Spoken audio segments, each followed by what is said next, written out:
Hi, everyone, and thank you for joining us. We're just going to give our participants a few minutes to join our conversation so that we can all start this important conversation that we are having today. So let's give them a few minutes to join. I'll count them down again so that, we start.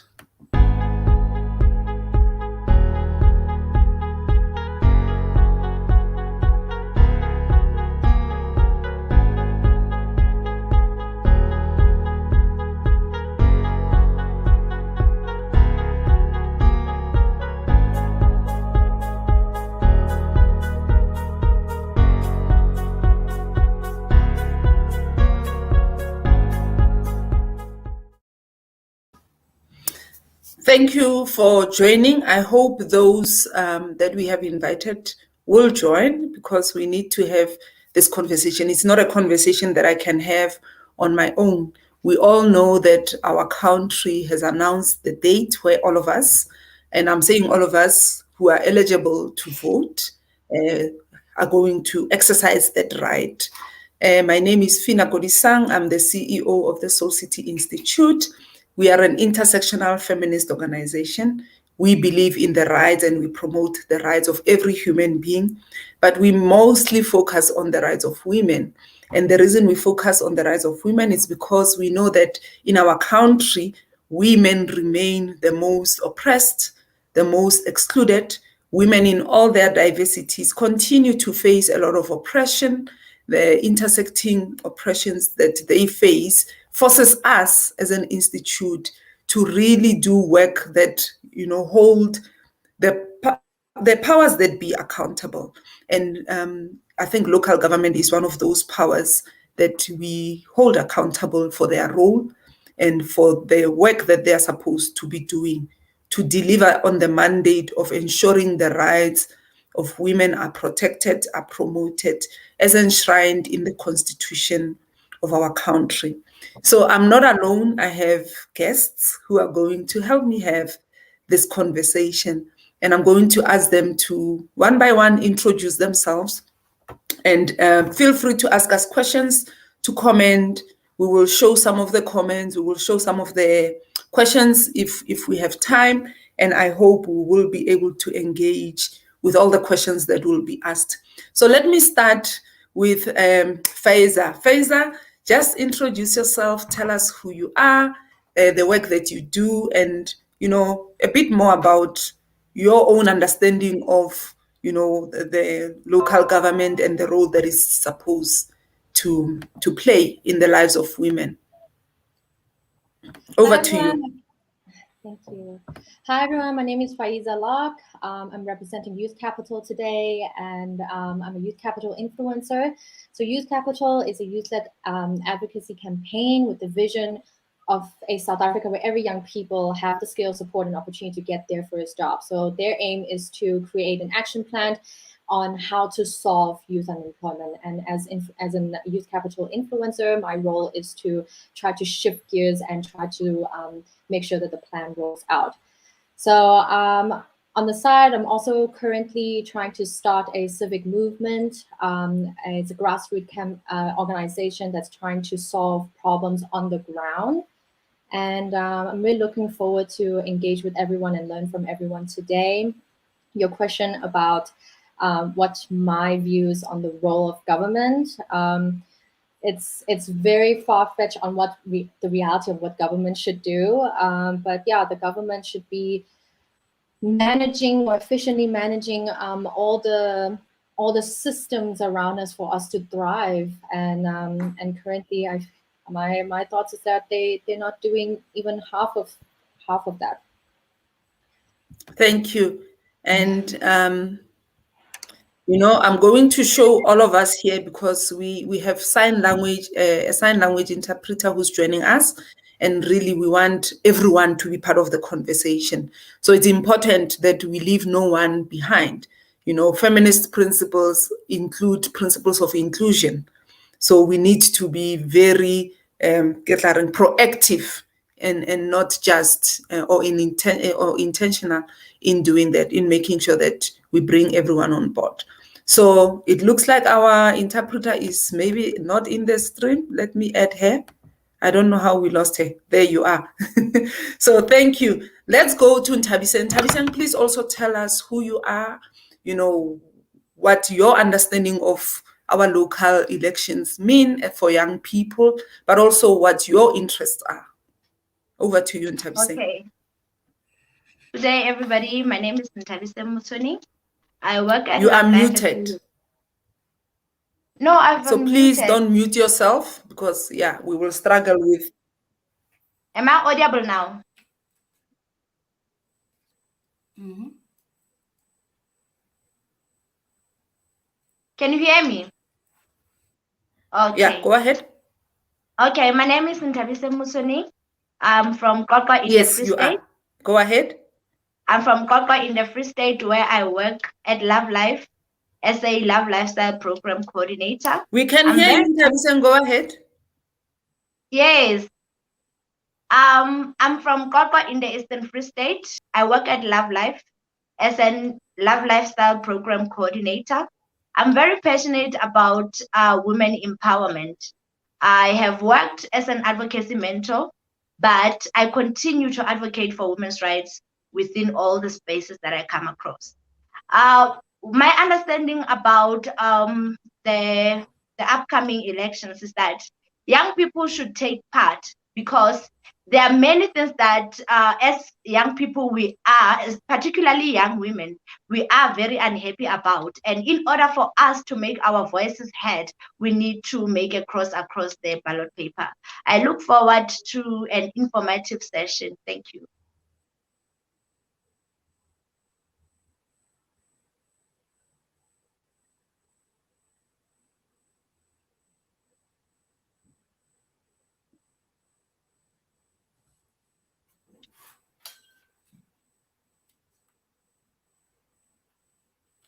Thank you, Ntabiseng, and we welcome you to this panel.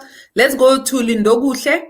Lindokuhle, also please do introduce yourself, and like everyone else, tell us, what this 1st of November signifies to you. Okay. Good afternoon, everybody. Igama lam ndinguLindokuhle wakwaVelem. I work in an organization up in East London, engu AFES's Core Plan. We are a local governance organization, and we focus mainly on strengthening local governance and getting basic access to basic services. And my understanding of this upcoming election is that it is a service delivery election. It's not about party politics and anything else, but people should understand that making that X on that ballot paper is about getting your services, appointing the right people that will come back with the information that you need in order to get your access.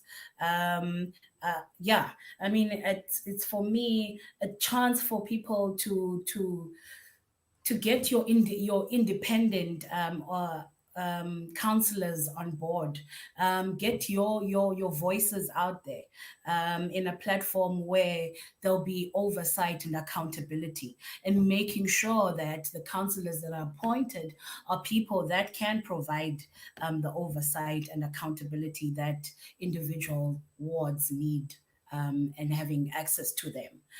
And for this being intersectional, when women come onto the space, having the option and the ability to participate, for local governance to be an environment where they are given that opportunity. So this is what, for me, this particular election means. Thank you.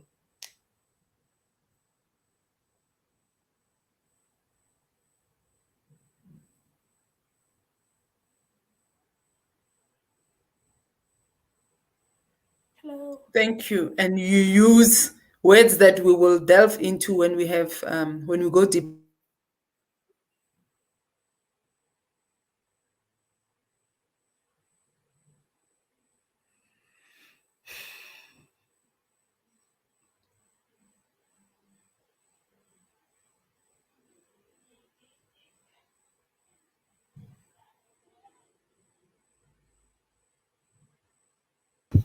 I think we've lost her, so maybe while she reconnects, I'm the only one left to introduce myself, so I'll just go in the meantime. Hi, everybody. I'm Pearl Pillay, and I'm the managing director of Youth Lab. For those who don't know what Youth Lab is, we are a youth policy think tank, and we do work around mainstreaming youth participation and improving youth capacity.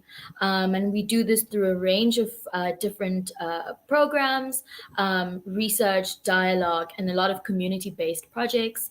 And really, our work is to find young people where they are and to see what are the ways in which we can support the work that they do so that it's more impactful and more sustainable.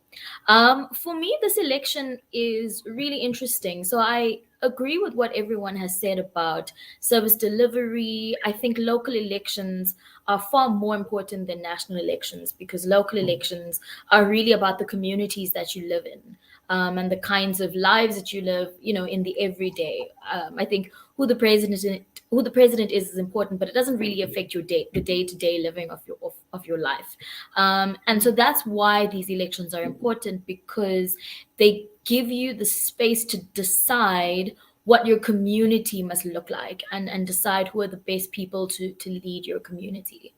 But I think for young people, these elections are important because there's been a lot of conversations around how we actually feel about this democracy, whether or not it is something that represents us, whether it's something that we can find our place in, and whether it's something we can actually meaningfully participate in. And I think we framed elections as the be all and end all of our democracy. And so I'm interested in this conversation today to think about what a feminist election looks like, but also what does feminist non-participation look like as it relates to elections specifically. Thanks. Thank you all. And let me apologize. Somehow my internet keeps coming and going, so thank you, Pearl, for continuing with introducing yourself. Mpumelelo is also joining us. Mpumelelo, introduce yourself. Tell us which province you are from and what your interests are in this conversation that we are having. And Tabiseng, yes, please don't switch off your camera. Good day, Sis Phinah and all the other panelists and the viewers. My name is Mpumelelo Mhlongo. I am a programs officer with Soul City Institute based in Mpumalanga, particularly in Ehlanzeni sub-district. You will pardon the background because I'm from a breast cancer awareness event nearby the area. Particularly what I do with Soul City is that I oversee and support the implementation of Soul City's programs, particularly your Soul Buddies program and the Rise Young Women's program. And formerly, I used to mentor the Raising Voices of Young Women and Girls program, which focused on advocacy and human rights, governance, and just, allowing and assisting young people to recognize their voice in the community, in the spaces where young women have felt so oppressed in many of the decades, even in the times of our mothers, where a lot of young women, or women in particular, felt they didn't have a voice when it comes to issues that concern them as community members. So come 1 November, I'm looking forward to vote, particularly because I believe that to date, as a young woman, in order for me to get to where I predestine or vision myself to be in this country where I'm living in, it needs me to cast my vote so that I'm able to stand and exercise my citizen participation as a citizen and as a young woman who will stand in the gap for other young women and, be an example to help other women to come out, to understand that we can still make change happen. Not only did change happen in Sharpeville, but we can still bring change. Thank you.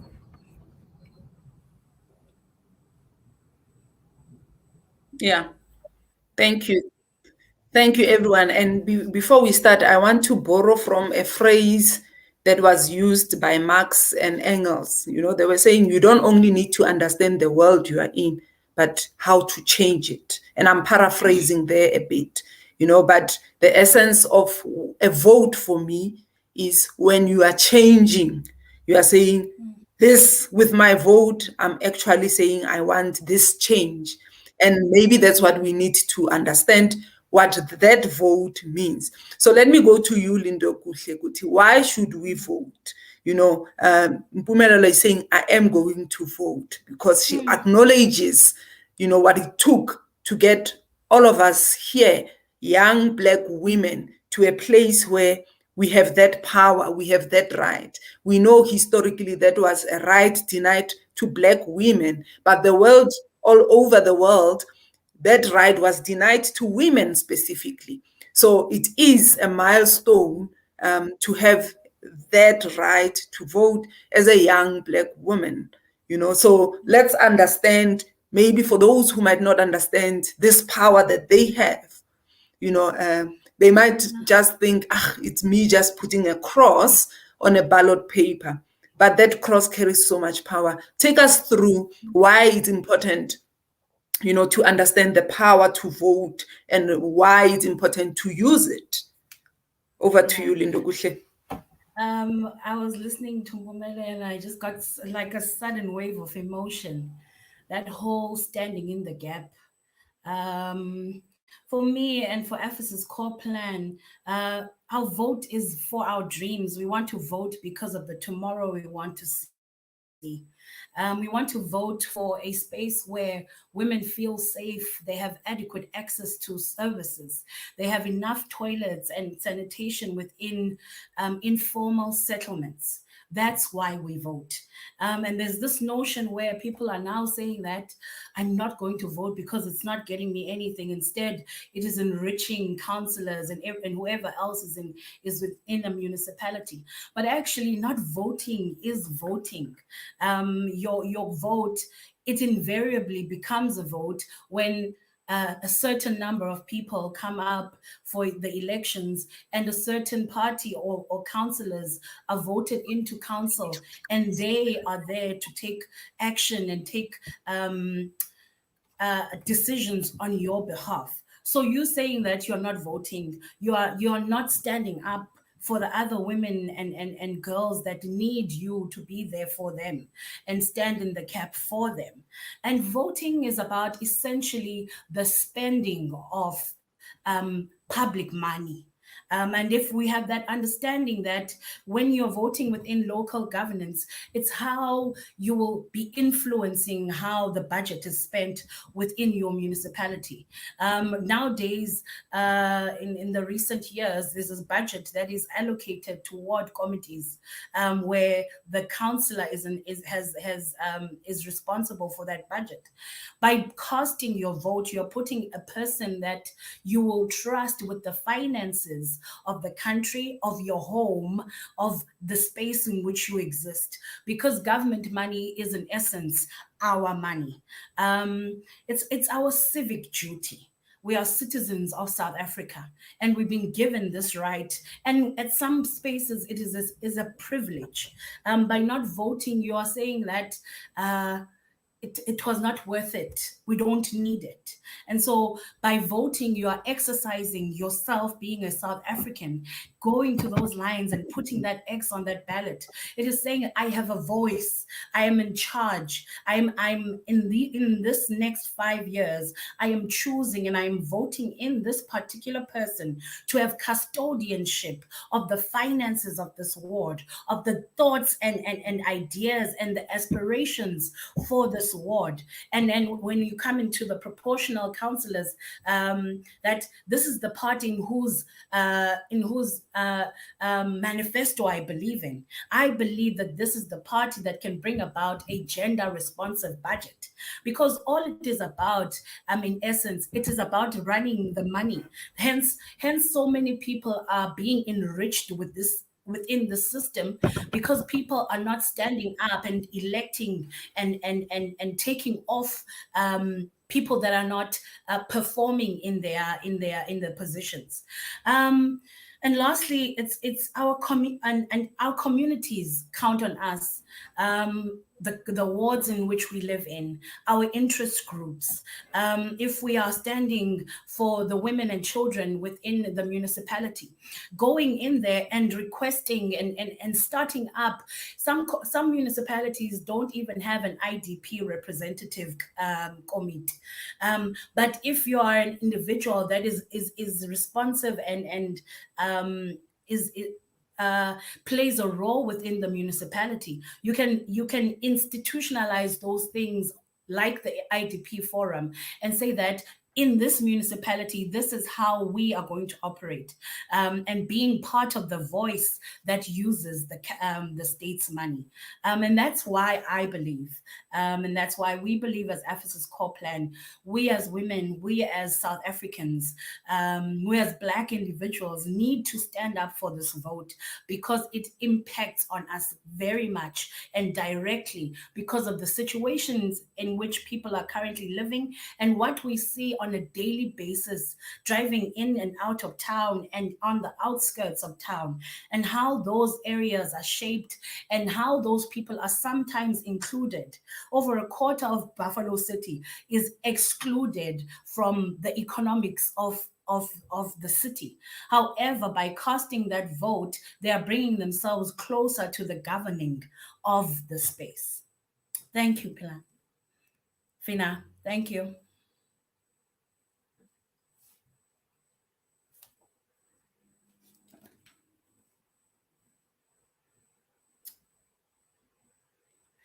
There are more questions that she had posed.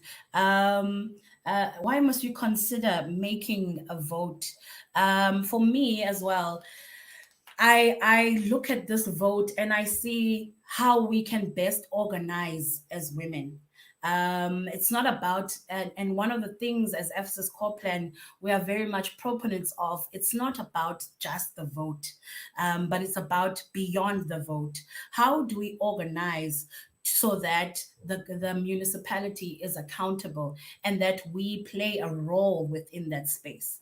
And so being informed about the municipality and its functions, getting your IDP, being part of those processes, looking at the budget and seeing areas where more can be done, where less can be taken from, and being in a position where you are able to understand the municipal budgets and the needs of women that need to be accounted within the budget. So with that said, and why the need to vote, I would say that we need to also source the technical abilities to understand the environments in which we live and why our vote is then important. Because by just casting your vote and sitting down, you're not fully exercising your democracy and the rights that come with participation, and being in an environment where it is okay and it is encouraged to participate. So if the next councillor within your ward is a person that calls you into a room and tells you that this is what I am promising, this is what I will do, and it will be an inclusive and a co-creative space, then that's the vote that one should be casting, rather than blindly voting for a particular party because of an allegiance, and everything else that goes with party politics. I would leave it there considering that question, and I'm hoping that more will come, and then we can delve deeper into the conversation. All right. Thank you so much, Lindo. Yeah, thank you so much, Lindo. I think, you've said a lot, and I think we all motivated to go out and vote after that. But I know there's a lot of problems that we encounter in our communities, challenges perhaps in the work that we do, and maybe that would influence whether we vote or not. And so maybe let me ask you, Kodisang, I know you've worked in the Free State with young women, and part of your work involved engaging local government. How has that, if in any way, has influenced whether you are going to vote or not going to vote? And thanks. We can't hear you, Tabiseng.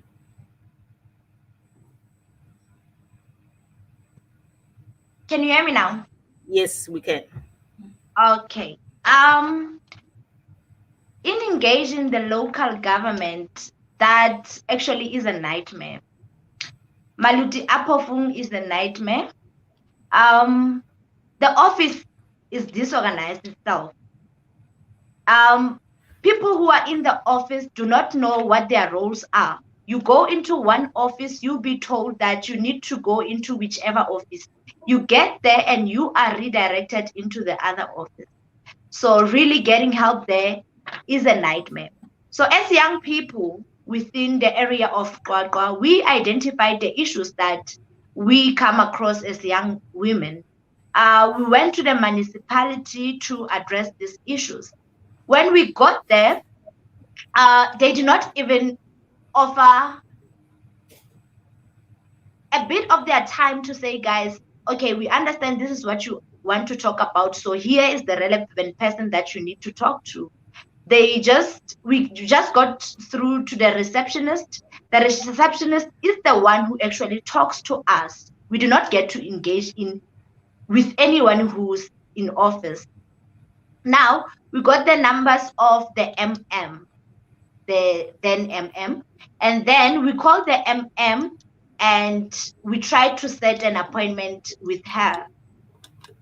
The secretary, her PA, actually told us that we cannot secure a meeting with the MM because the issues that we want to discuss, they already know of, and they actually are in the process of addressing some of them, which is a lie because within the wards that as advocates we reside in, none of those issues were actually addressed. When we look at the IDP, it actually states that within which areas we are in need of sports ground, we are in need of what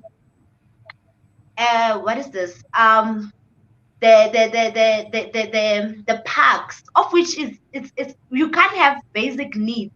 How do we need parks when we do not have basic needs such as running water, proper lighting, which makes it unsafe for young women? Young women get attacked and assaulted each and every day, yet there is nothing that is being done. When the municipality is actually doing something, it's when they are giving entrepreneurs some workshops, when they are funding them, they are doing what? But there is little, not even little, there is nothing that is being done in order to address the issues that are faced by young women in these communities. So when it comes to voting, it really is confusing for young women to vote because they be saying we are raising these issues, but there is no political party that is willing to hear us out. Because in the project, we tried inviting different candidates who were to talk to young people and tell them what do they have in store for them. But I think only 2 came. So this shows that these people do not take the needs of young women seriously, and it's very hard to actually say as a young woman, I'm voting for this party because in the manifesto they have this and this for young women. Women are not taken into considerations by many political parties. Okay, thanks, and Tabiseng. I think from what you said, I would vote for either of the 2 that turned up. That's just me. But I think maybe over to Pearl. I think when you were introducing yourself, you said Youth Lab. One of the things that Youth Lab does is to also facilitate youth participation. And I think just maybe your own because voting is part of participating in democratic processes by young people. But from your perspective, what are some of the things, taking into account some of the challenges that also Ntabiseng has also articulated and other challenges that young women encounter? How do we encourage them to vote? How do we make it a meaningful exercise, not just a box ticking exercise? Over to you, Pearl. Thank you.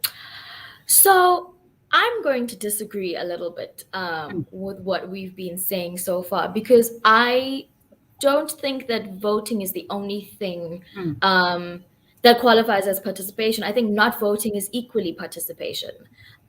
So personally, I did not vote in the previous national elections. I have no plan of voting in this current elections, and I don't buy into the idea that as citizens, the only way of expressing our voice and our opinions is through the vote. I don't believe that voting is a meaningful process because it doesn't materially change people's lives.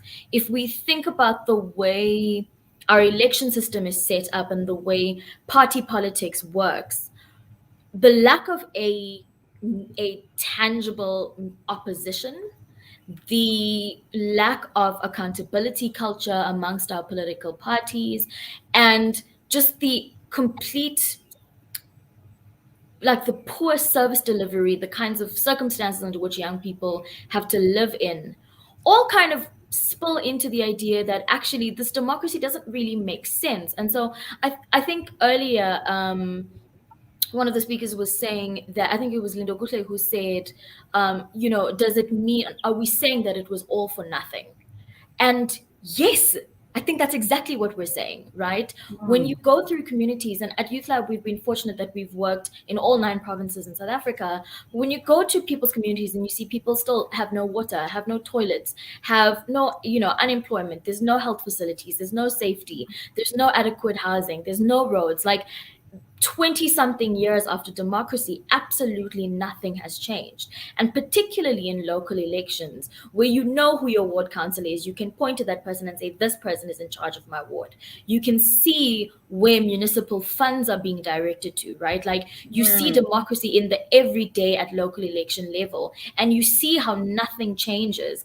I think it's foolish to continue to expect young people and young women specifically to vote, because people say the definition of insanity is doing the same thing over and over and expecting a different result every time. We've been doing the same thing over and over and nothing's really changing. And so I think it's wasteful to say that as citizens, we have a duty and that we need to show our voice by voting in election, because your voice is not being shown, right? If you look at, for example, just now in local elections, the amount of political parties that are contesting. In the ward that I live in, I think we have about 15 different parties contesting. I know without fail that the DA is going to win my ward, right? It doesn't matter who people vote for because it's a DA stronghold. And so what we end up with is a range of terrible choices. And we're all meant to say, okay, well, let's choose the devil that we know. And so people end up voting for one of the top 3 parties. Or they say, well, no, let's just vote for one of the smaller parties, forgetting that those parties stand for something too.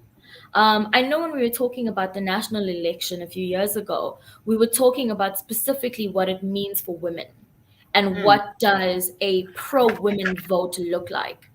Of the 46 parties that contested the national election, only 4 of them were actually led by women. Right? From the 4 of them, only 2 of them actually had aggressively pro-women policies. And so we don't have options as women in this country, right? We can't point to a party and say, this is a party in which as a young woman, I feel represented, I feel seen, I feel like something can actually happen to make my life better. And so I worry about the idea of participation for its own sake, and about this idea that our election is the most important way of exercising our voice as citizens. The last thing I'll say is a lot of this, I think, is a conversation about power. We hosted a conversation yesterday with Facebook, and one of our panelists said that the interesting thing about elections is that elections is an exercise in transferring your power. So as a citizen, you say, I'm voting for you, this party. I'm giving you my power to act on my behalf. But there are so many ways in which citizens actually use their power themselves and take back power. And voting is not one of those ways. So if we think about things like service, like community protests, if we think about all of the on-the-ground activist work that's being done, and I think we have activists on this panel as well. And one of the ways in which Youth Lab does its work is that we work with communities of activists, right? We go into communities and find the young people working there and say, how can we work together? What kind of work can we do here? right? Those are the ways in which democracy is actually exercised, by citizens saying, here are the resources, the skills, the knowledge, and the intentions that we have at our disposal. And here's how we're choosing to exercise it, because we live in a democratic system that is fundamentally failing. And so I think when we talk about elections, it's really important for us to think about what it all actually means, right? For me, elections right now are no more than just going and choosing the best of all of the worst options. And I think I can find better things to do with my time than to sit and vote for men who are just going to carry on talking about the same things over and over with no change actually happening. And so I think we just need to think deeper about what our democracy means to us, and whether or not elections are the thing that we should hold the most dear, or if there are ways for us to make our democracy more meaningful. Thanks. Thanks, Pearl. Thanks for flipping the script, as you say. But I think it's important for purposes of this engagement. And I do know that maybe Lindo, you'll come in a bit later, yes. Because I think because I don't want it to be a dialogue, but you can come in a bit later, because I do know that. Let's fight. Yeah, because I do know. Because I do know in your work, as much as you emphasize elections, but you also emphasize the work that needs to come after the elections. So you will also respond in that regard. But maybe let's come to you, Fayisa. What's your position? I don't want to direct you with a question, maybe your own your own opening remarks is to say. Thanks. Yeah, thank you. I want to just, I completely empathize towards Pearl, and basically why people don't vote. People have become so cynical about the system that have not been working for us. So when you are hurt by the system and the politicians that you've been voting for over and over again, you don't want to be hurt anymore. When you're constantly being shortchanged with healthcare, with service delivery, with education, you don't want to believe in the system anymore. So I empathize towards people who don't vote. But personally, should young people vote? My view is that yes, because that is what our perilous time of democracy demands of us. With the role of money in politics, with how our policies are being hijacked by industries that profits from the despairs of people, voting, and I agree with Pearl, voting is one way. And if all you think you need to do is to vote every 4 years, then we're never getting out of this mess. You need to join grassroots organizations. This country have only gone better when a group of people put everything on the line and fight for a better future. All movements started because they put their whole life on the line, and they understand this is not just about an individual, it's bigger than all of us. It's about the future generation to come. So we got to give it all. So voting is one way, but we have to start getting our hands on grassroots campaigns and organizations. That's how I feel. Yeah, I think that's really powerful, that it's just one way. And I think with the system, the cards that we've been dealt with in terms of the system of governance, in terms of who's going to have control over the resources that have potential to bring about change, in the lives of so many, we can only try every 4 years, to do our best, for this country, not negating everything that Pearl has said. I think that's one of the reasons we have these conversations, because we know it's not a simple question of, oh, we'll go and vote and everything will work out. There's so many contradictions that we must manage as we make those choices of whether to vote or not to vote, or who to vote for. Actually, there's also a lot of contradictions that we must manage. And maybe coming to you, Mpumelelo, I know that you've also done some work in Emalahleni, and that there was some responsiveness in your experience within that environment, but maybe let you speak for yourself. Over to Thank you, you. Thank you, Sis Lang.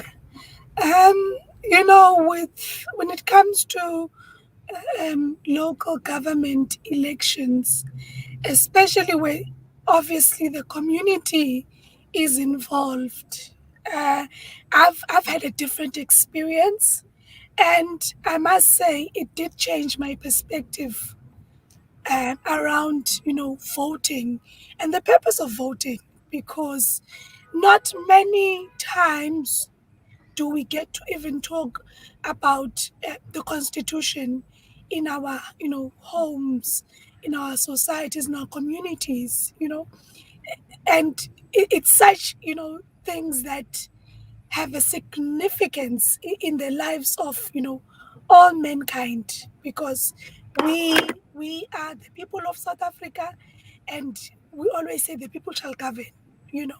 So from as little as sharing the constitution through conversation and dialogue with young people in Emalahleni, that on its own was the first change in mentality for me as an individual, because you get to understand how much does the community know, or your community know, about not just elections and voting, because we know that during voting there's a ballot paper you are given, and you take your X next to a picture of someone you like, or and then you put into a box, and that's it. But what goes before the election process takes place, I think that's where we had to start as a coalition of young women. We started being part of the Raising Voices of Young Women and Girls program, where we had to go to the communities, schools, churches, community meetings, what meetings that people would so call, to just have a conversation and dialogue on what the Constitution is. To a point where, Sislanga, we had to even ask the communities, have you ever seen how the Constitution looks like? Have you seen the book called The Constitution and how it looks like? Many people said we've last seen the book in 1996 or 1998, or but then we had to bring it to the community so that they get to see, even reading about the Bill of Rights, going to Section 9 and read about, the Commission on Gender Equality, so that people get to not only know about voting and the processes, but they get to understand, why do I have to vote? Why does my vote matter? So that's when we started, and we even engaged with the municipalities, the municipal managers. We really, really had to gate crash some of these engagements, because that's it's easy when you talk about citizen participation on paper. It's different when you have to practicalize it and be there, visible. We would stay late in the PMs, just attending our meetings where even political parties, and opposing parties would start squabbling, and it turns messy. But because we wanted to gain as much information for us to benefit, so that we can take it back to the communities, the elderly who can't even, go to these meetings yet, they are forced, or they will be doing door-to-door campaigns for special, elections, just so that they get to understand what they are doing prior to the act of voting. Fast forward, we got to even the doors of the Premier's office in Mpumalanga, where we asked for the MEC of Community Safety and Liaisonship to say, can you come to the people? Because that's the thing, when we appoint, we elect these people, be it councillors, be it MECs, you name it, even the president himself. They are in the seats where we put them, but sometimes we just need them to come to the communities, not because it's time for manifestos, because something is coming, but we call them to their sitting positions to say, do you know that in Emalahleni, there's so many cases of young women who are being, killed, brutalized, who are even, dumped in my dumping sites, because there were cases of young women being killed. There was a very high case and high rate of femicide in Emalahleni, in Clarinet, a small section in Emalahleni, where we had to call, the MEC of Community Safety. We asked for his office to come, but it took a lot of work, Sislanga. It took months and months, in a period of 12 months. busy knocking from one door to another, being moved from pillar to post, like Untabiseng was alluding earlier. We never gave up, because if you want to see change, as I said earlier, you need to stand in the gap.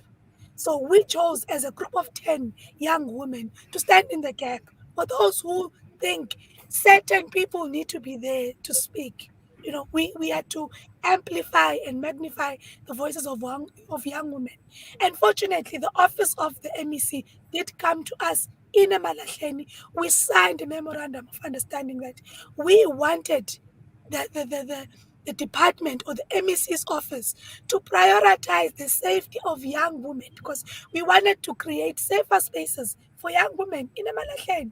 And little by little, we knew with the conversation will go to other provinces, will reach other people.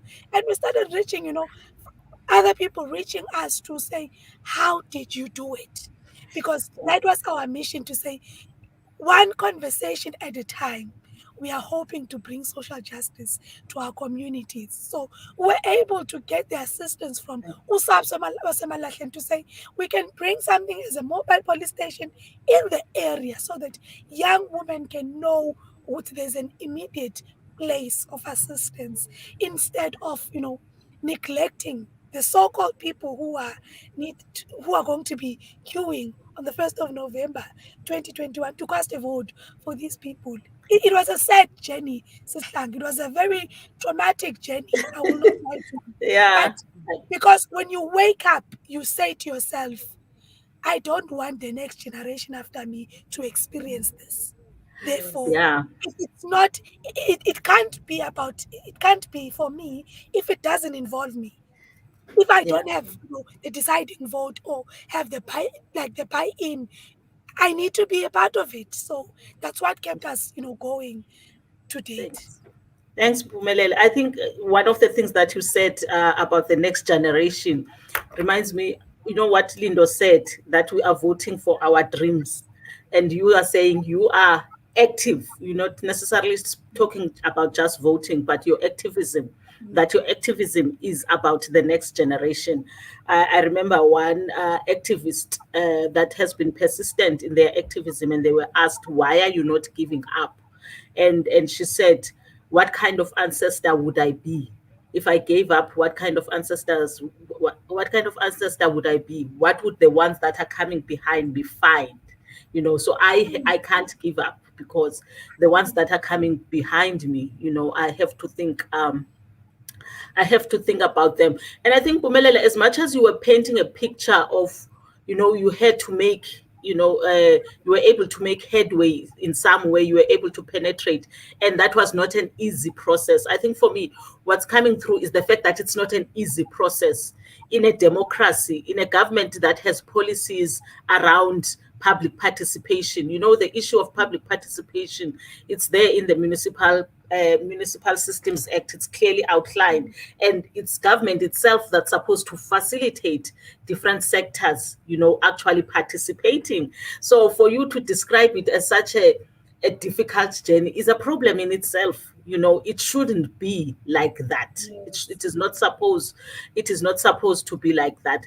And I think maybe coming to you, Lindo, we know there's elections and there's the work after you have voted, and maybe you can articulate for us what your position is around the work, and maybe if there are some things you want to raise, you want to respond to, that were raised by Pearl in her opening remarks. Thanks. Well, thank you, Pearl. For throwing that spanner in the works. For me, and at Ephesus, I don't believe that we have fully exhausted what our constitution and the policies that are in place can do for communities, and therefore doing away with the vote right now is a bit, in my opinion, premature, because we have not gathered enough information to say that it's not working. For Ephesus Core Plan, where we do civic education, Mpumelelo was talking about going into churches and talking about the Constitution and what it means and what people understand about that is exactly what more and more organizations and individuals need to be doing, so that we may understand the powers that we have as communities, as citizens of South Africa. We have a Promotion of Access to Information Act. However, you can count how many organizations have actually used it. Soul City has been one of them. Ephesus Core Plan has been there. Best Plan Act. We've actually gone out and submitted PIA requests. Now, that's not critical mass enough to make a conclusion that this is not working.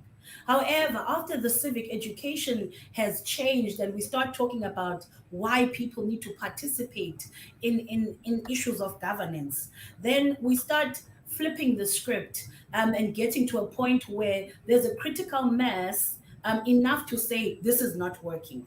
After we go into communities and actually people arm themselves with information, knowing that within your municipality, there's an IDP process. After the IDP, there's a budgeting process. After the budgeting process, for that year, there's a specific spend that is articulated within the service delivery implementation, budget implementation plan.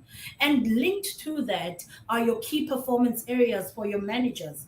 Arming yourself with that knowledge so you are in a position to ask the relevant questions. I think one of our problems is that we are giving the institutions too much free time, and we are not up in their face. The definition of a municipality is that there's administration, there's the council, and there's the community. The community simply casts a vote, and then that's the end. But in order for that system to be working and functioning as it was designed, we need to take responsibility and arm ourselves with that information. And I couldn't agree more with Fayisa. Organizing ourselves is key. Yes, we will stay in long meetings, and we might not penetrate as easily as we may desire or want to at that position.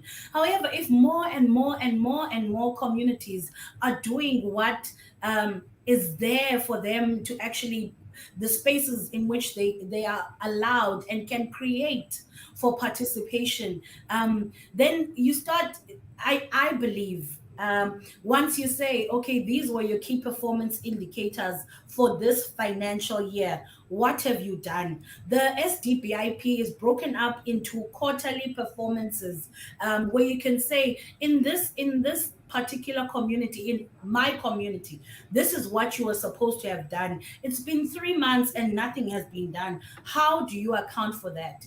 And just making those statements and doing oversight. We may complain about there aren't enough jobs for young people and for young women. But you have so many graduates that have possibly the technical ability to look at these documents, but we're not getting to a space where we are exhausting the space. You have cities making concessions with big companies who probably are tired of the space because of the corruption, but there'll be money from the city that goes to a private entity just so they can stay, so that jobs can be maintained in the space. However, if communities are in the space and doing proper oversight, then there's less room for corruption. And the more we minimize that room for corruption, the more we get money to actually deliver services to the communities. But it needs us to be organized. We need to source the technical support that we need so that we can be up in their faces. It won't work with just the vote. And we'll become more and more despondent if we believe that the vote is the only way to participate in our democratic and constitutional environment that we exist. And so, yes, for now, it won't change tomorrow. However, if more communities like Emalahleni and where Dabiseng is, in East London, the informal settlements that we are working in, as they continue to ask for information, we held a training with community members that reside in informal settlements. And they had no idea about the grants that are there for informal settlements. The Urban Settlement Development Grant that is there for informal settlements, for them to have the infrastructure and be safe within in their spaces where they reside. They do not know that there are those grants. Now there's a partnership grant with the informal settlements, but who is the municipality going to be in partnership with if we are not if we are not organized as communities? So I think there's nothing more to the vote besides us organizing ourselves, equipping ourselves with the knowledge that we need, and being in a position where we can participate in the spaces that are created for us. We speak more about informal settlements because that's where the bulk of our work is, and access to basic services. But there's money there for informal settlements, and those communities don't know or have not organized themselves to a position where they can go to the municipality and say, we are here, we are ready to be your pilot project for this specific grant. So things are just going to happen haphazardly because we are not up in their face. That's my contribution. Thank you. I think we there's not much disagreement amongst us in terms of the work that needs to happen, the work that needs to happen at grassroots level, the kind of activism that needs to happen at grassroots level. I was going to start with you, Fayisa, but I know you have to jump off and then you'll come back again. But yeah, we'll pick up when you join us. But I think just in terms of the feminist lens that we are talking about, what are some of the issues that are particular that impact women in particular in communities? I know you've mentioned them, but why do you think there doesn't seem to be a concerted effort, to speak to women, to have manifestos? I mean, Pell, you gave us an example of in the national elections in terms of the manifestos and how they were structured. But why do you think there's not a concerted effort, to compile manifesto, put together manifestos that will speak to the hearts of women, or that will speak to the struggles of women in the communities? People have mentioned quite a range of things, that issues of femicide and all of that. And sometimes you also get this thing from local government that is outside of the mandate of local government. I think that's the standard response that you get. It's not within our mandate. You must know what the mandate of local government you must know what the mandate of local government is. How do we deal with those issues, Pell? So I think, with the question around manifestos and why they aren't as responsive to the needs of women, quite simply because parties don't actually care, right? And they don't have to, because that's not the kind of political culture that we have. First of all, nobody actually reads manifestos. They're incredibly long. Yep. They're incredibly boring. They're not easily accessible. I did on Twitter for the previous election, I made a thread that summarized the manifestos of every single party that was contesting. And that's why I said I was probably the most informed voter in South Africa, and I still chose not to vote. But even finding those manifestos, there were some parties that I had to phone and say, can I please get emailed you guys' manifesto because I can't find it, right? Or having to sift through it like a Facebook page, right? The EFF's manifesto for this election is 500 pages long. I read it, but I don't think that there are many other South Africans that actually did, right? And so, but that's the culture that we've created in politics, that we say, well, the manifesto is going to tell you whatever you need to know. But number one, they make them completely inaccessible to people. And number two, there isn't actually a way to hold them to account for it, right? I think the idea around citizens being organized is important, and citizens are already doing that, right? One of the things we found in our work around the country is that young people specifically are incredibly organized. Communities organize around issues that are important to them using information that they have, right? And the expectation that people are going to participate in a bunch of different like local government or national government processes, I think is unfair. And also, it might be a little bit idealistic, right? There's no country in the world that has overly active citizens, or citizen participation in all the spheres of government, because that's what government is there for, right? And so the idea that communities must continue to act as watchdogs whilst we don't have electricity, right? We're all sitting here during stage 4 right now, right? We don't have electricity, we don't have jobs, we don't have adequate transport, we're not safe in our homes, we're not safe in our communities, our education system is awful, right? All of the different things that South Africans have to live with every day. And then we still say to them, but you must go participate in an IDP process. Where does the responsibility with our leaders lie?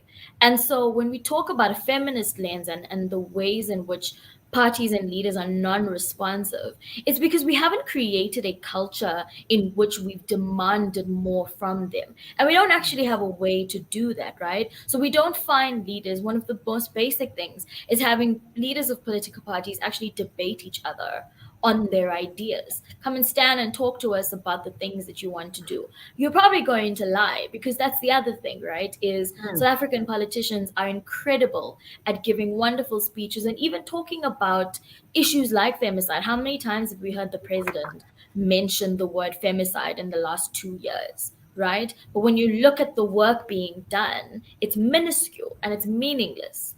And so I think because we don't have adequate avenues for citizens to say, but this is not working, for citizens to give in their ideas, for movements to say, actually, we can do this better than you can, give us your resources. Because we don't have those kinds of relationships, we continue to sit and see all the gaps in our politics.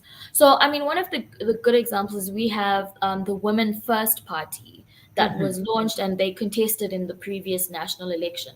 And one of the big things around that was even the understanding of feminism within that party's documents was very, very narrow, right? And so I think we don't have adequate conversations about what a feminist politics look like. I don't think that our political climate is one that allows for these conversations, because, and this is the thing as my last point that I think makes civic participation as difficult as it is. You can organize, right? And you can say, we want to go and protest because young women are not safe. And the police will shoot you, right? No one wants to protest after that, rightfully so. You can go to your ward councillor or your municipal manager or your mayor and say, these are some of the things we need in our municipalities. And they'll say, yeah, sure. And carry on doing their own thing outside of that. We don't have adequate measures to hold our leaders accountable. And political parties don't see themselves as having any contribution to make to society outside of contesting elections. And I think only when we address those two things, the one that there's an incredible problem with leadership and integrity, and number two, that political parties don't actually serve any other purpose outside of elections, we're going to continue wanting, right? Whether it's young women, whether it's youth in general, whether it's people with disabilities, the LGBTQ community, whichever segment of society requires proper political leadership, we're going to keep kind of waiting because we don't have a political culture that allows for it. And I mean, it's really depressing, but that's kind of where we are. Yeah, I think when you talk accountability, I mean, when we were thinking about coming up with this, I think one of the things that kept coming up in our conversations as colleagues was the issue of accountability, like even talking to the extent of what's the point of reading these manifestos? What's the point of going through these manifestos were there 5 years ago, and the situation has gone from bad to worse. Yeah. And if you read manifestos, you see how little they've actually changed. Like the ANC's manifesto for this election, the previous national election, and the previous two read like almost the same document. Like they don't actually change much in it, right? But also, how do we hold people accountable? So you protest, and that's one way, but they don't actually have to listen, right? And I think that's where the frustration comes in, is that we can complain and complain as much as we want. We don't have adequate accountability structures in place. I think maybe just to move to you, Ntabiseng, maybe a question. Are you voting? Are you planning to vote? Yes or no? And maybe you can explain to us, do you know, have you decided who to vote for? Obviously, you're not going to tell us who you're voting for, but and also maybe the reasons why you find yourself in that place where you are going to vote, you're not going to vote. Do you know who you're voting for, or you're not sure yet? But why would you say you are now in that position? Yeah. Okay, I'm definitely going to vote. The reason being, I am not happy with the conditions that I currently live in. We do not have proper lighting. We do not have roads. And those in power are very old people. How does an older person understand my needs as a young person? I am voting for change because I need my vote to be my voice. I need my vote to actually do the talking for me. If I'm not voting, that means I am not bringing about any change. That means I am currently actually content where I am. So I'm not content with where I am. I'm not content with the status of the community I live within. So I'm definitely casting a vote. Okay. And you know who you've made a choice? Not yet. Yeah. And I want us to understand the dynamics behind the difficulty of making a choice. Can we talk about those things? Because sometimes we make this look like it's a simple thing, just go out and vote, whereas it's a very complicated thing. And I think young people or young women who are sitting out there dealing with all these contradictions and not being able to explain these things to themselves should not think that they are the only one, because it's hip, go out and vote, it's the right thing to do, everyone is good. But there's people at home who are sitting with a lot of questions. Yeah. Okay. What actually makes it hard for one to decide on which party to vote for is because everything is just so good on paper. When you read the manifestos, you can see your dreams actually written in black and white, that this is what I actually want to vote for. This is what I've been yearning for. This is actually what's going to bring about change. And yes, it's good in black and white. But once those people are in power, will they communicate to what they said actually in black and white? So that's what actually makes it difficult for one to decide which party to go for, because everything looks so good in paper, yet it's just so confusing to decide who to vote for. Yes. Thank you. I think Thank you. Thanks, Ntabiseng. Maybe coming to you, Fayisa, and your work with Youth Capital as an influencer. So I think maybe from your comments, you would have, am I correct to assume that definitely you are intending to go out and vote? But also, where's Fayisa? I think we just lost her. We just lost her. Okay. Yeah, she said she's having load shedding, so she's gonna Yes, like she did, and come I was back. happy. I was happy that she was still around. But anyway, I'll go to Mpumelelo. Maybe Mpumelelo, just briefly, the same question that I asked Tabi Singh. Are you going to go out and vote? Do you know who you're voting for and why? For either questions.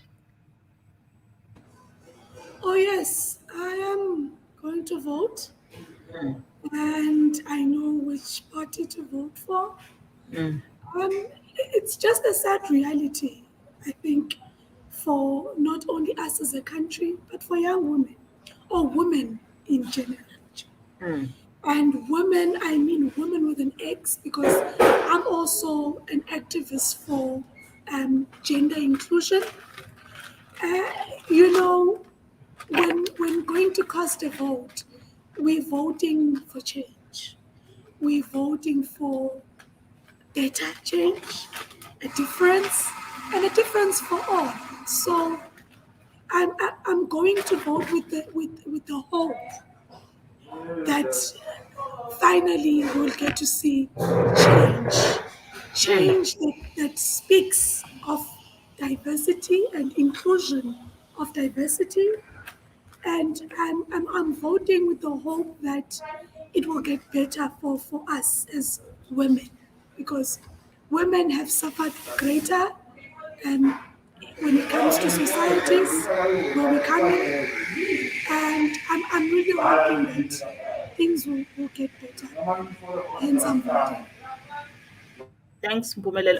Is there someone who needs to mute? There's background noise. I know I'm the only one in the office, so it's not coming from my side. Maybe just if we can manage that. Women are confronted with a lot of issues. The issues of safety within communities. You spoke a lot about issues of sanitation, but people will say no, sanitation affects all of us. But those issues can be quite gendered. But so why do we need to use a gendered lens to look at some of these issues? Like the fact that there's no water in these communities, the fact that there's no street lights. Are those some of the issues that have to take a particular importance for women? Women have to stand up for those issues. Okay. I think I will sound like a broken record, but I'm still on the issue that there are spaces that we are not picking up on. How are we to influence the budget if we are not participating in the process? Gender needs to be mainstreamed in how a municipality plans for developing a ward and how to develop the city in itself. Gender mainstreaming is a matter of if there's going to be a sports field. Will it be accessible to women and young Mm, girls? Is there adequate lighting for night games? Are the roads to informal settlements and rural areas, are they adequately maintained? Because there, if you have issues with your road, then you have issues with, let's say, pregnant women. Women are the only ones that fall pregnant, and then now if the road is not maintained, how does public transport come in to the settlement? How do ambulances come in to the settlement if there's not a gendered lens to the budget? We need to get also a sex desegregated data. Sometimes when IDPs are planned, well, they should be doing an assessment of the communities that exist within the municipality. But then you'll find that let's say I'll pick an informal settlement, Nompumelelo. Instead of saying that there are X number of women that we need to cater for in this area, they will say there are X number of households. However, if you take into cognizance the number of women that live in that space, then you will see, okay, this is how many toilets we need to have, because biologically women go to the loo, or they need to urinate more than men. It's just it's a matter of nature. And so those things we can only advocate for those for that gender or sex de-aggregated data when we are in the space. The gender sensitive data as well, to the support that is given to community members. We should know how many women-headed household, or how our households are headed, how many men have jobs, how many women have jobs in the space to actually run the household. So having that data is essential in how women can exercise their livelihoods, and how they can better their livelihoods within a municipality. And so without participating, we cannot advocate for these for a gendered lens within our policies and our budget, and that understanding that it's about money, especially these elections. It's money that is directly linked to us. There was a water justice campaign that we're running, and there it's women that get cervical cancer. So they need to be clean more than men do. And so it's those things that we need to take into account. If your municipality has the responsibility for parks and recreation, is it safe for women to be in that space? Is it fenced for women? And if there is money that is out there to fence a certain memorial that is not even direct, it has no direct implication on people's lives, then that money should be prioritized to issues that pertain directly to people's lives. And I understand in South Africa, I mean, most of our politics is centered around service delivery, and we aren't able to fully understand and articulate all the other issues at one time. But then with the whole being intersectional in our thinking and our understanding, we are missing that within our policies, within our governing spaces. But if we are missing ourselves in those spaces, then nobody will bring it up. We will not get it. Won't come out of the blue that suddenly a certain party is now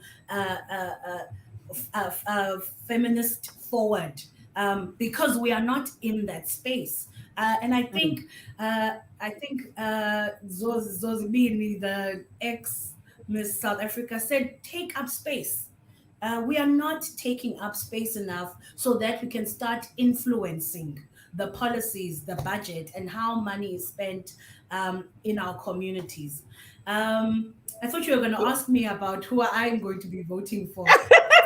I don't ask anyone. I'm not asking that question, but you know. No. But then I think we also need to understand the notion of proportional representation and our ward committees.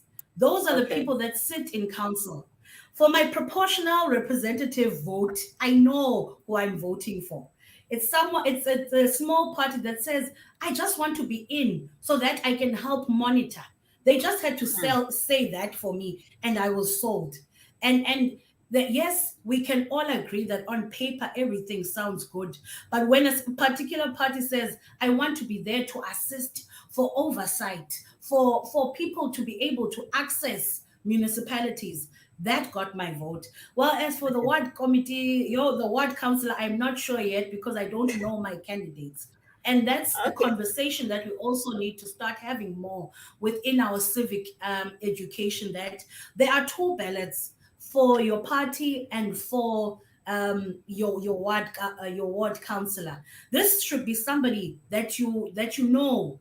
He's your neighbor. He's somebody that you can go and knock on and ask for questions. And the proportional representative is for the parties whose manifesto you believe in the most. And so those are, yes, we need to start. Our civic education just needs to be refreshed a bit, so that we know that post the vote, then the work starts. And that work starts with us. It's not with our political parties. It's not with the administrators. It's with all of us as a municipality, because that's the definition of what a municipality is. Thank you. Thank you, Lindo. And I see. I'm beginning to see comments from Facebook. I'm looking at a comment from Gabelihle Lazulu Zulu. Uti, I believe we all have a right to participate as per our democratic constitution, but there are many inequalities for women to date. I personally will be casting my vote, but I wish we had more women candidates for this 2021. I wonder how many mayoral candidates are women. I've seen 2 for Johannesburg as I'm driving around. However, we still have more males representing our communities.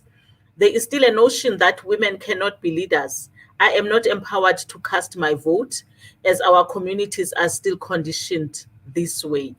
As communities, we do not screen the capability and ability of people. That's really important, because representation matters. I think one of the speakers who was speaking earlier, I'm not sure if it was you, Pel, someone was just saying these men, we're putting these men into power, because so part of the problem is also that, and that answers the question that we asked earlier about the absence of a gendered lens, because patriarchy, power and privilege, they're going to continue to reinforce everything that makes them privileged in society.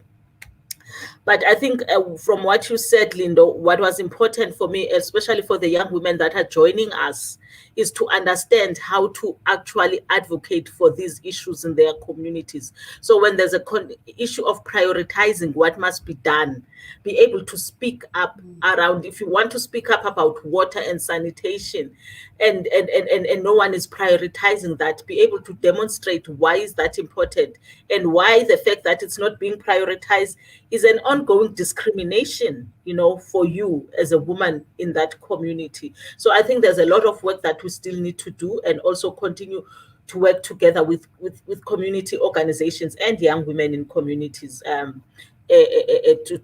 raise these issues. So I think I had a question for you, Fayisa, and my question links to your role as an influencer for Youth Capital. And you said that one of the things that what you are working towards is an action plan for youth employment. And we know that statistics came out recently, that Stats SA came out recently that showed that young women, make up a higher cohort of the unemployed. They are the ones who are much more unemployed than young men. Yeah. So I would ask you, in your influencing, are you bringing in a gendered lens to your influencing, to actually influence and especially for that action plan? And also in terms of the issues of unemployment, they affect young women in particular ways, but there's also issues of sexual harassment in the workplace. There's the issues of the pay gap, all of those things. Is this action plan that you are working towards going to take all of those things into account? Yeah. Thanks. Women, 6 out of 10 women between the ages of 15 to 34 are unemployed, and yet women compared to men statistically are more educated. We do better at school.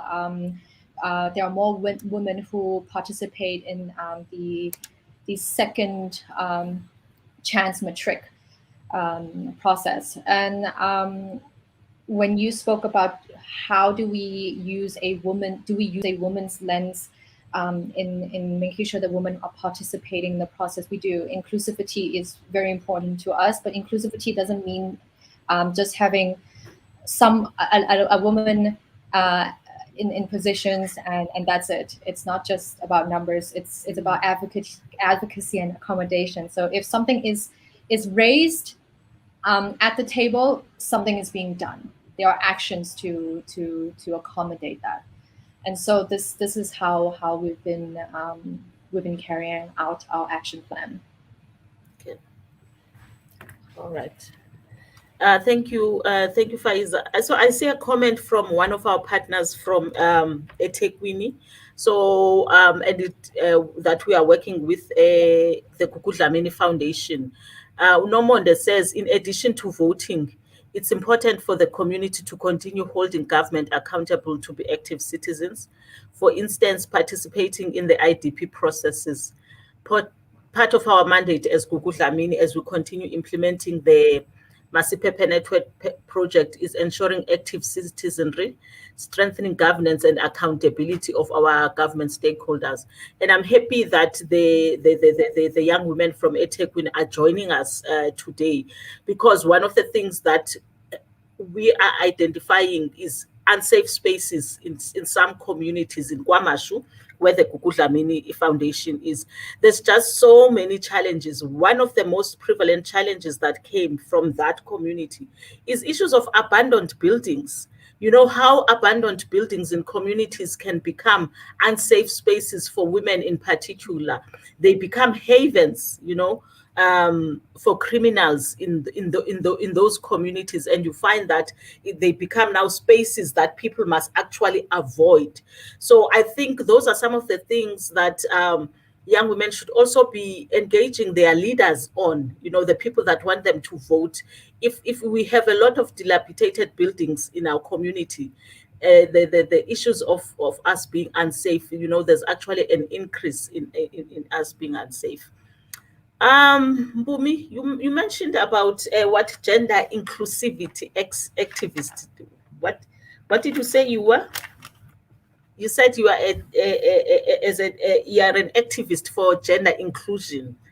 I just wanted to understand what that meant, because I think as an intersectional feminist organization, inclusion is very critical to the work that we do.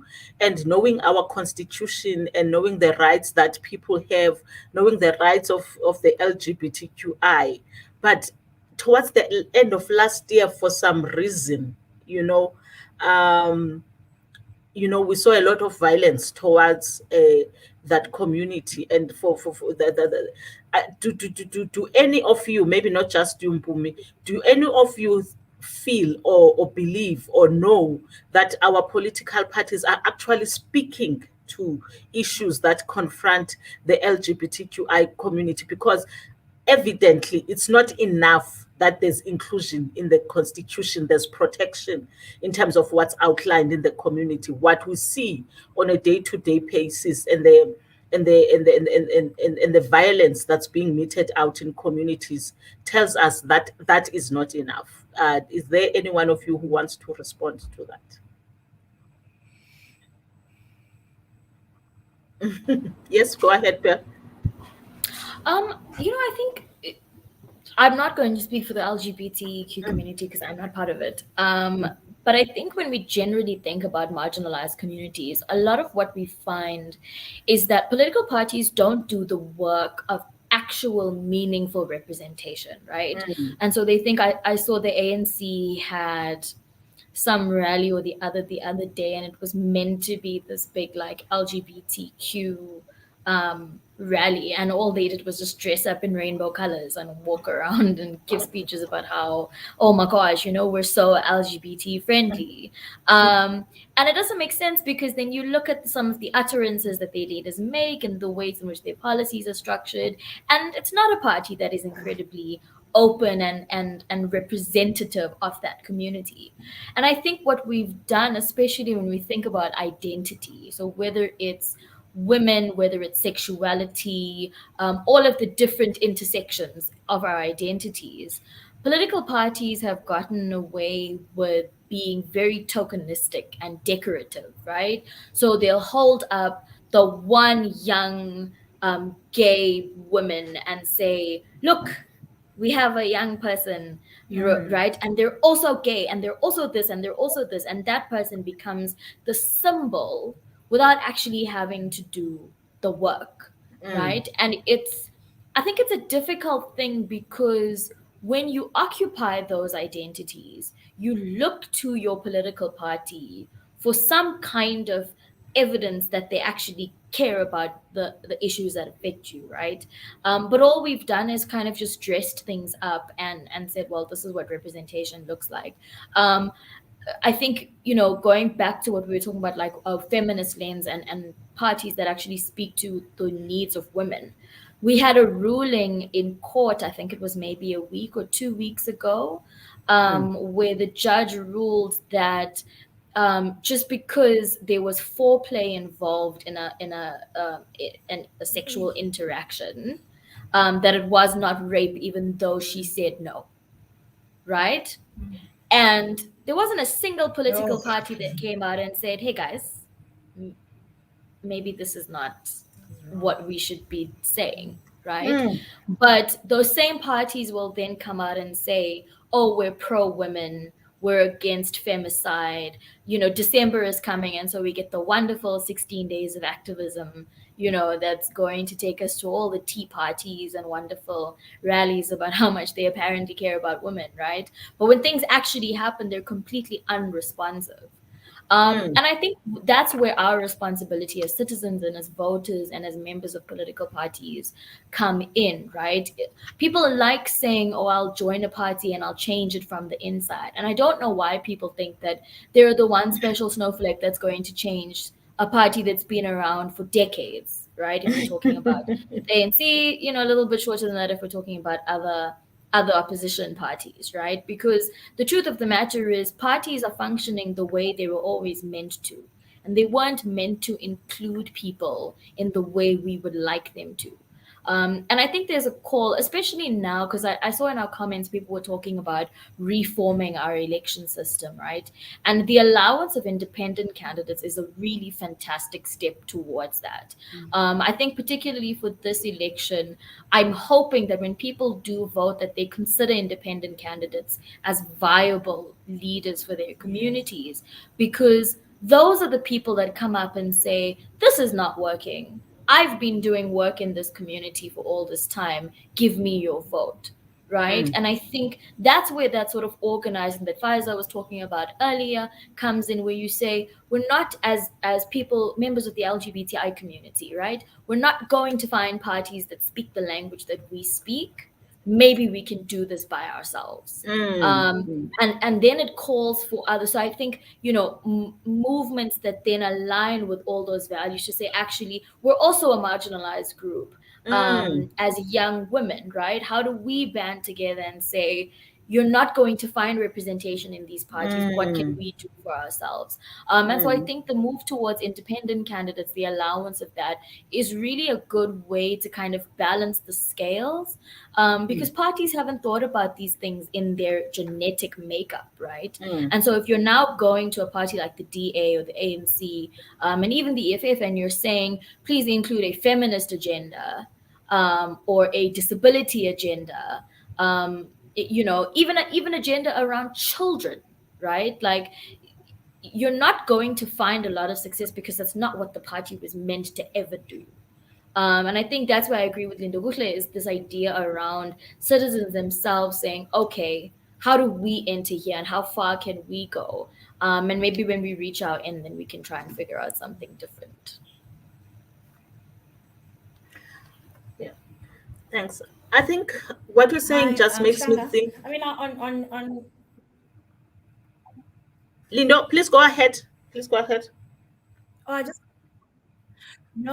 wanted to say, I think from what Pearl is saying, that was that was the thinking around the ward committee system. But because it's been so politicized, it has shut out most voices.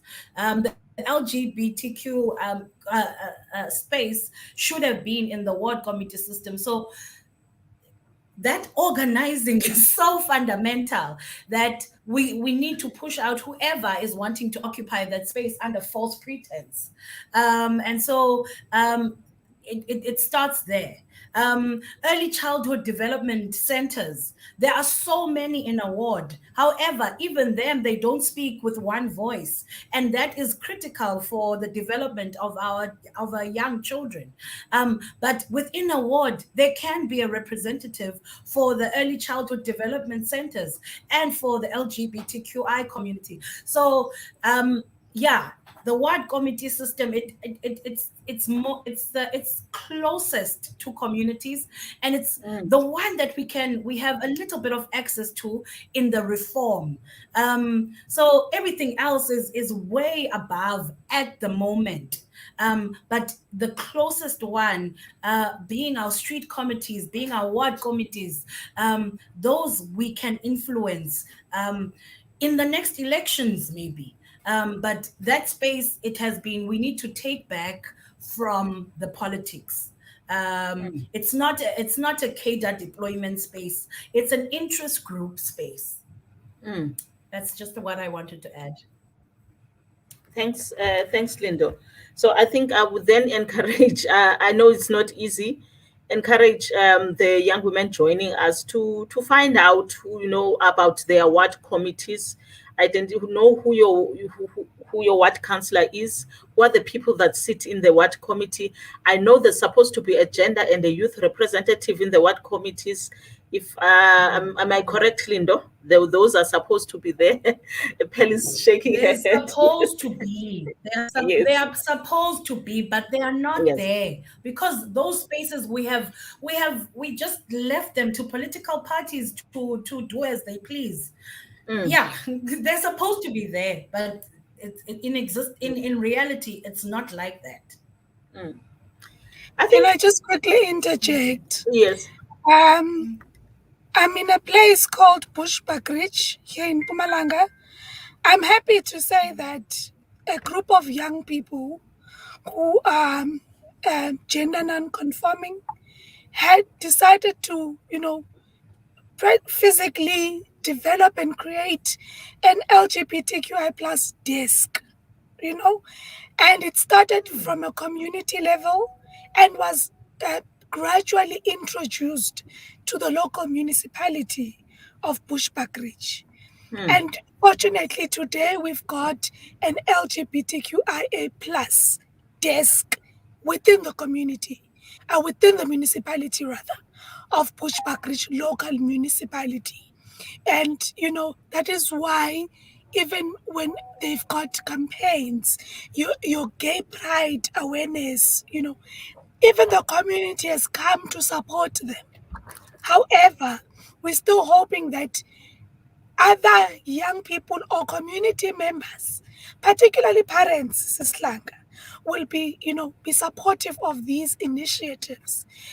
Because isn't it when we even come up with these, you're raising voices of young women and girls programs and all these so many programs that we try to implement in the community, we focus on the young people, but we forget that they belong to households where their parents, their uncles, and all these other family members.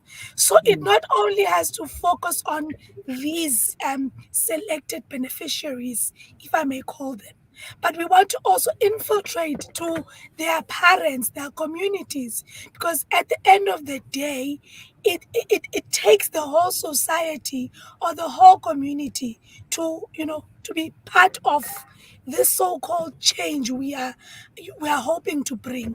If we've got youth sectors, LGBTQIA plus sectors, women's sectors, and all these so many sectors that we ought to have in the wards, in the municipalities, we need the parents to be there as well. So we had another conversation last week where it was the Love and War webinar. And so many comments came forth from young people to say, we have this, we've got the ideas, we've got the plans and the visions, we've developed all these so many, initiatives. However, we don't have buy-in from the parents, the other society members, because this is a holistic thing, Sislanga, that we need to approach. It can't only be for gender non-conforming young people or societies, but it needs all hands to be on deck. If we want societal change or a change in the municipality, not only with roads and whatnot, but we want everyone to be there. We want everyone to support, to speak up, because it's happening. They see it. They are affected by it. But if we're going to be speaking in silos and not having these, communities where we bring the parents in, it should not be into a LGBTQ plus sector alone. We want the parents, we want everyone also to be there. If we can achieve that, Sislang, we are going somewhere far, definitely. Thanks, Mpumi. So there's a comment here, and it links to the point that I wanted to make. That was triggered by something that you said, Pearl. The comment says political parties in South Africa are a breeding hub for patriarchy. A feminist approach is a threat. So I just maybe just to hear what your takes are on that one. But just to also say what I wanted to say earlier, when you were talking about political parties, that if you political parties are not really meant to be inclusive, and also the fact that how much of a struggle it would be to bring in a gendered lens within a political party. I found that even when political parties, it's doing the real hard work. Sometimes political parties will happily set up a gender desk, and they'll get acclaim for setting up a gender desk, and they'll get all the acclaim. But when they're supposed to speak out, as you said, Pearl, that they must speak out now against a judgment, that has come through, they won't speak out. That's number one. When they are supposed to actually condemn men, who are perpetrators of violence against women, they won't do it. So I think so the battle never ends, so having them to actually say, no, we have a gender inclusive policy, there's a gender desk, we have all these discussions around women's issues, it doesn't mean they actually buy into, when it comes to when it's crunch time, that's when we see them. Because of why? Patriarchy. They can't, the ability to stand up and speak out when it's really needed, then you don't find them anywhere. But I think if maybe some of you, maybe we're going towards the end, we are at 1:45 now, we're going towards the end. And I think maybe I would kindly request each one of you to maybe think through some of your concluding remarks in terms of what we've been discussing, and also maybe just some messages for young women as they consider whether to vote or not to vote, or maybe consider who to vote for on Monday next week. I had a sense when Bumi was articulating the issues she just spoke to about this initiative in her community, and some of the work that is being done by the Youth Lab, and the work that you are influencing for Fayisa. It came to me that perhaps, why do we not have a very simple, easily accessible platform where all of us are sharing everything that we are doing, that everyone can just tap into and see. I mean, we're also doing like a really good work in Durban, auditing spaces, community spaces to promote women's safety. That's something that can be done anywhere in different ways using different tools, So why are we not communicating? We only communicate when we are at conferences or when we are at webinars. There's a lot of work. I came to know about AFESIS because I was looking at their videos and the work that they are doing in communities to hold municipalities accountable, the time and the investment that goes into some of their campaigns to just overturn some of the things that are not working in municipalities. That's how I came to know about them. So, I'm sure there's different initiatives in different communities that can benefit from the work that they have done. It's just something that that I thought about. But maybe I'll start with you, Fayisa. What are your concluding remarks? How can young women connect with you and your action plan? What are you how do you think your action plan is going to contribute, to this agenda that we are pushing today? Yeah, thank you. I Our action plan is on paper. It's not being carried out physically. It requires the government and different leaders in government to participate. And that's what we're trying to do, is to try to make a noise, is try to contact with NYDA. I think that's something that we were going to consistently do. And the other thing we're going to consistently do is to try to speak to as many young people as we can. And this is where the influencer program comes in. We built the influencer program because we want to recognize that young people are change agents in their community, and they need to see that. And we are all here to help you. Instead of waiting for you to become viable, we will make you viable. And that's how we see it.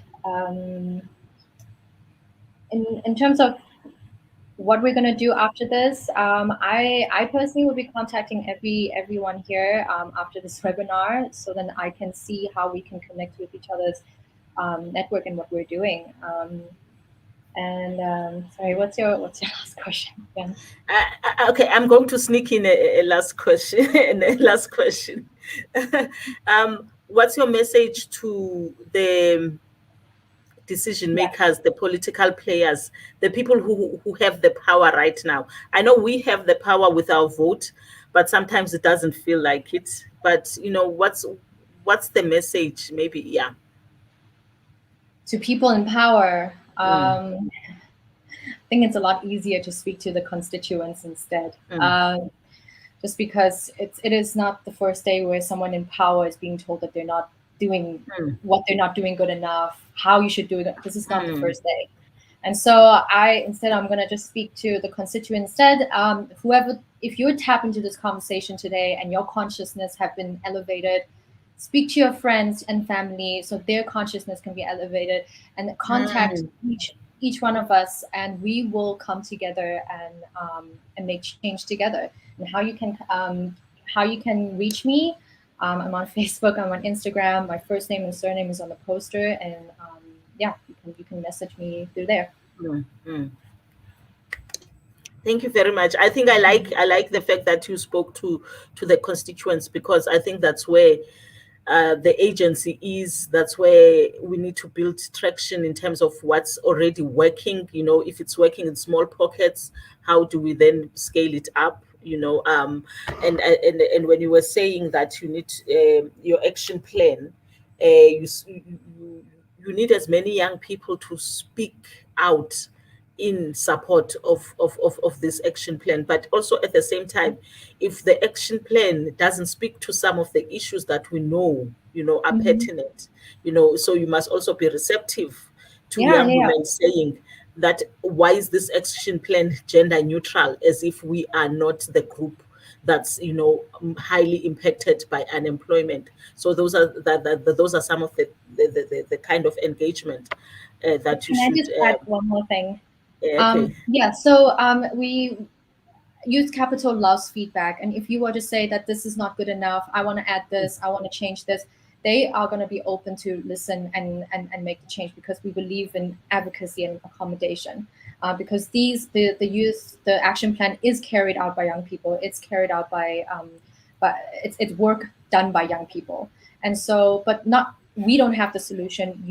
All of you have the solution, and so if each of us contribute and give us feedback, we are one step closer to speaking to the voice of the people. And just one last thing, Youth Capital is currently running a competition called #UnlockJobs, where they're encouraging young people to submit a voice note or video to just speak about what is it that they think that they could make change in their communities. And the prize is 5 gig of data. And so if you guys know any young person, if you want to submit, have a look at their Instagram and then participate in it.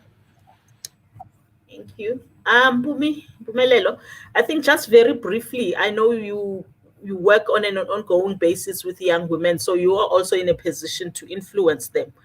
What's your message, or on as we the last few days towards elections, about some of the things that they must keep in mind, or maybe how they can use their voices as we're going towards elections? What's your, maybe your parting shot to our constituency?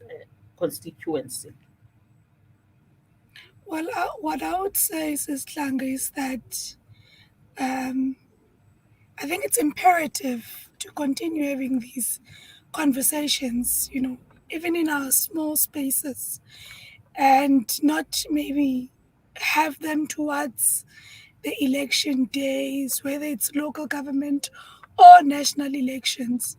But also, it's really just to, encourage young people to go out there, go to your municipality, go to, ward meetings, ward committees, because you get all these different abbreviated words about DSPs, about IDPs and whatnot.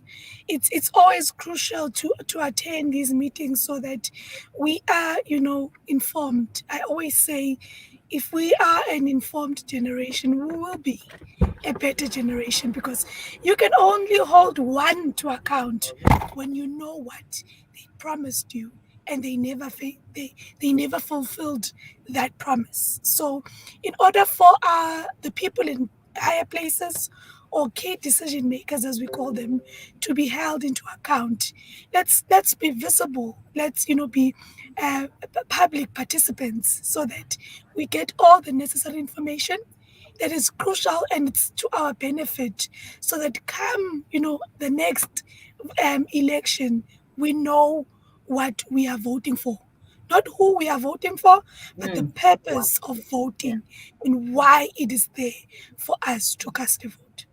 Thank you.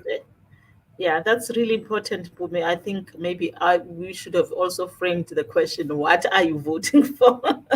Right? I think that's a very powerful way to frame the question, because we get stuck up on our party politics and the colors, this and that, and beyond that we don't properly engaged. Appel, I'll come to you. Just your parting shots, yeah, I know you are not planning to vote, but for those who are out there and for whom they are planning to go out and vote, maybe just your parting shot, and also just in terms of what happens afterwards, the work that we need to do after we have voted, because it's part of the process, but that's not the beginning and the end of the process. Yeah. No, I'm going to have a very nice long weekend. So for those that do decide to vote, I think that the reasons that we vote are really important, right? As important as deciding who we're going to vote for. I think the why is equally important. If we're voting around a single issue, do your homework, right? My city's lab has a phenomenal resource where you type in your address and it gives you all of the candidates running in your ward. And so you get a chance of seeing, if you're interested in voting for a younger candidate, you get to see people's ages. If you're interested in, seeing the different political parties that are available, you can go and research each of them, right? Make sure that your vote is as informed as possible, because like Mpumelelo said, right, it's only through being informed that we can actually hold people accountable properly. But also don't think that because you voted that your participation has ended. And I think a lot of people only vote and then say, well, I'm an active citizen and I've exercised my voice. You've not. It's really important to stay engaged, to monitor, who your ward councillor is, what is the IDP for your community saying. decide what it is that's important to you and throw as much energy as you can behind it. But for the people that also have decided not to vote, I think it's important to acknowledge that that is also an incredibly valid decision. And we like to blackmail people with democracy in this country, and I understand why, but I think we have to move past that now, right? That we like to say, oh, people died and people went to prison, and people are dying and going to prison now, right? It's not. I don't think it's a valid excuse to say to people who have legitimate concerns about where this democracy is headed to use the past as some kind of ransom, right? I think choosing not to vote is participation in itself, right? You're making a decision as a citizen, which you have the right to do. If you don't vote, you can still complain, you can still show up at protests, you can still take people to task, you can still hold people accountable. Whether you vote or not doesn't change your role as a citizen in this country, right? And so I think my last point is, like we've all been saying, find community organizations that work in your area, find organizations, like I said, if you're interested in specific issues, find organizations that are doing that kind of work, and find ways that you can contribute, because it's really easy to sit and say, government must do all of these things, but I think we all know that they're just not going to do it. And so whilst people who are organizing and mobilizing and protesting and doing all of that are doing their thing, other people also there's space for all of us to do work. And I think it's important for us to find our space, and to take it up, right? And to see what we have to offer and the ways we can work together. On my end, you can find us at Youth Lab. So on all of the socials, it's Youth Lab ZA. And then personally, you can find my name and surname on Twitter or Instagram.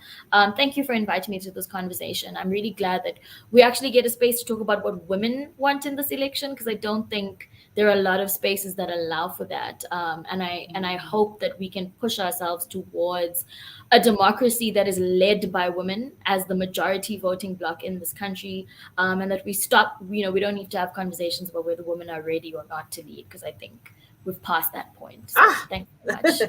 That one. Thank you so much. Thank you so much, Pearl. So, Lindo, your closing remarks, and also maybe just to share about the pocket guide that FSS has developed, and how people can access it and where people can access it. Thank you, Shanga. I think in this conversation, we've spoken a lot about the why of voting, and then the what after. I think the pocket guide also tackles, this is the guide, it's the why of voting. It was developed in-house. As for myself, I will be voting on Monday. And after is, the Eastern Cape has become quite a water scarce province. And a colleague of mine from another organization, we are going to be joining the IDP Representative Forum within the Amatole District Municipality. So hopefully in that space we'll stand up for women's rights and their access to water, and have that voice counted. I mean, we had, and another thing, when we do this whole getting into the spaces and taking up the space, make sure that you put it on email, that it's on black and white, because they are very scared to say, no, we don't have an IDP forum, which is mandatory to have. So they'll easily allow you onto the forum, and that's how we are going to be participating in the IDP forum of the Amatole District Municipality, which is responsible for water for this district. And so we are hoping to make a change in that space and to bring about a different thought on access to water and delivering of water to communities that are currently experiencing lack of water, but as a province as well, with climate change. How do we walk the path of actually not running out of water? And so that's the space that my after will be. after my election, my vote. Thank you. Thank you, Lindo. Thank you very much, colleagues. Unfortunately, Phinah's network is still acting up. I did try to check in on her. Hopefully, she would close the session for us, but I'm not going to waste time. Thank you to all our panelists. Thank you to people who participated on our social media platforms, Soul Cities social media platforms. We truly appreciate the comments and apologies. There may be comments that we didn't read, but they are definitely noted. And I'm sure the people that were meant to see them have seen them. I think for me, as we close, one of the things that I'm thinking about is what I mentioned earlier, the platform where we share what we do, but also just to highlight and profile young women's activism. You know, some of these platforms, they are there in some corners. I don't know, how does something become mainstream, how people who are creative, that it's something that's easy, that everyone knows about, everyone talks about, everyone goes to. I don't know, how do we get there? But something like that, that also profiles young women's activism, so that even those who are sitting in their communities, they think there's no role that they can play. You know, they can see, you know, how it's being done somewhere else. But that's just something that I think is also critical. For those of us who are voting on Monday, happy voting. And for those who are protesting but are still participating in democracy through protests, Amandla, Amandla to you. It's a democracy after all. So yeah, thank you very much, colleagues. I'm taking my cue from you, Ponso. What do we do now? But thank you very much for being part of the session. Do we just leave the studio? Do we? I think we do. Thank Yes. you. Thank you.